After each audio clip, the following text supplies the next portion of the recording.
Ito naman mga kabombo, 12 anyos na laser run athlete ay dinumina yung laban sa katatapos lamang na Under 13 2024 Asian Laser Run Championship. Alamin natin yan sa ulat ng Star FM Dagupan. Iniwan sa karera ng 12 years old laser run athlete na si Fraser Igot ang mga pambato mula sa siyam na mga bansa sa katatapos lamang na 2024 Asian Laser Run Championship Under 13 na ginanap sa Ormoc City.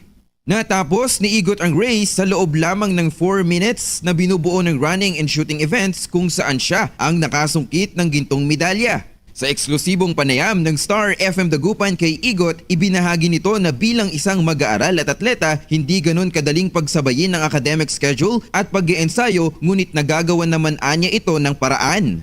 After school, I keep on training, especially if wala pa assignments, building both my running and shooting skills. On weekend, especially Sunday, we do long run to build our endurance and speed. I also spent a lot of time at shooting to improve my accuracy. Dagdag pa niya, challenging part ang running dahil di siya gaanong mabilis tumakbo ngunit na-manage niyang manalo. Samantala, ngayong buwan ay nakatakdang maglalaro si Igot para sa isang pentathlon competition dito sa bansa.